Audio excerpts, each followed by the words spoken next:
نام خدا. با سلام و عرض ادب، دکتر نیکوبی ناز هستم، جراح و متخصص زنان و زایمان و نازایی.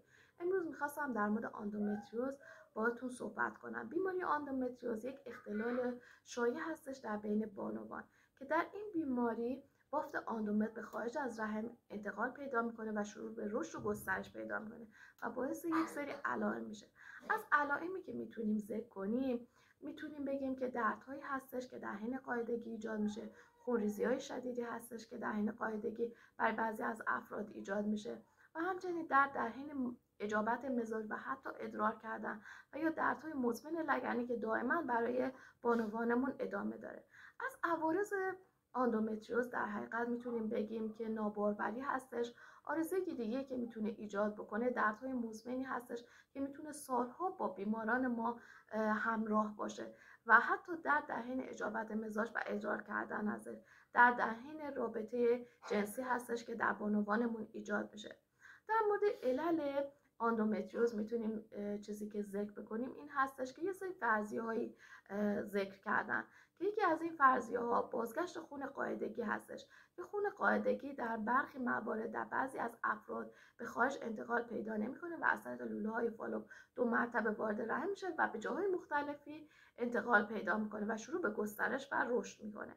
یکی دیگه از علل آندومتریوز در حقیقت اسکای جراحی هستش. بعضی جراحی مثل سزارین هیسترکتومی باعث میشن که بافت رحم به جاهای مختلفی انتقال پیدا کنه. فرضیه دیگه انتقال از طریق خون و در حقیقت لنفاوی، جریان لنفاوی هستش که سلولهای آندومتر رو به جاهای مختلفی منتقل میکنن.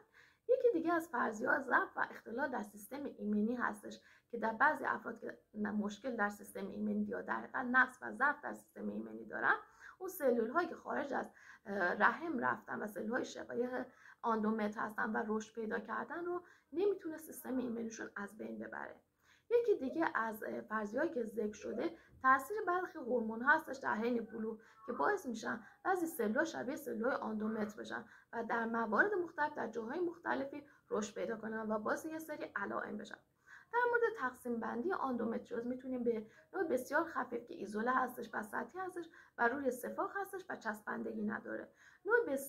نوع خفیفش هستش که این پراکندگی یک مقدار بیشتر از سطح سفاق هستش، روی سطح سفاق هستش، ولی باز هم چسبندگی ایجاد وسطش هستش که در اون یه مقدار بیشتر پراکندگی ها و گسترش پیدا کرده و به لوله فالوپ و تخمدان ها گسترش پیدا کرده و نوع شدیدترش هستش که به لوله تخمدان و تخمدان ها و باعث چسبندگی شده و حتی به کل و ساک هم این رشد و توسعه ادامه پیدا کرده.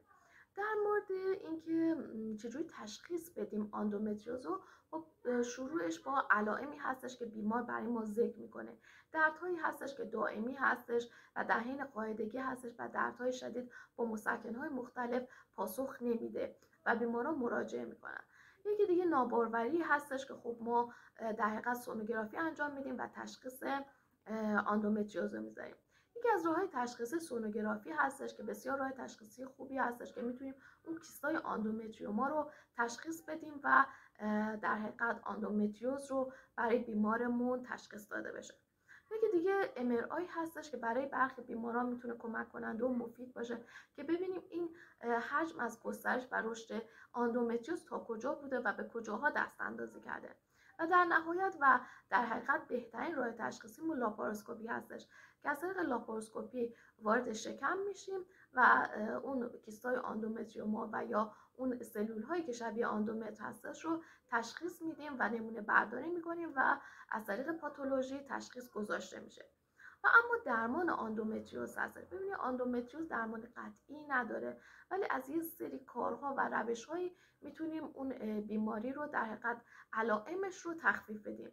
یکی از اونها درمان‌های طبی هستش که در مواردی خفیف، متوسط و حتی کوچیک هستن آندومتریومامون میتونیم ازشون استفاده کنیم و به صورت درمان‌هایی هستش که یه سری مسکن‌ها هستش که به صورت انسیت هستش برای بیمارانمون استفاده میشه و این دردهاشون رو کمتر میکنه.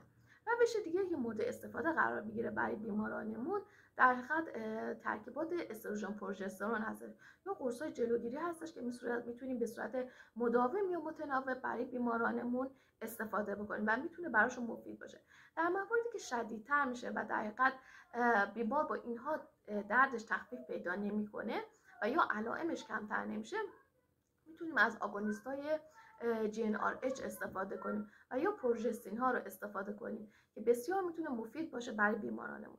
در مواردی که ناباروری ایجاد شده، در مواردی که پیشرفته شده و یا در مواردی که به صورت آندومتریوما هستش، میتونیم از روش‌های لاپاروسکوپی و جراحی استفاده کنیم که محافظه‌کارانه هستش و رحممون حفظ میشه و تخمدان‌هامون، ولی اون بافت و اون چسبندگی ها خارج میشه. مورد آخرمون هستش که هیسترکتومی هستش و راه آخری هستش که اگر به درمان‌های مختلف پاسخ داده نشده و مثلا درمان‌هامون چه حتی درمان‌های محافظه‌کارانه‌مون پاسخ داده نشده، میتونیم رحم و تخمدان‌ها رو دریانیم. در صورتی که بیمارمون قصد باروری نداشته باشه، میتونه برای بیمار کمک کننده باشه. با تشکر از حسن توجهتون، امیدوارم موفق و پیروز و شاد باشید.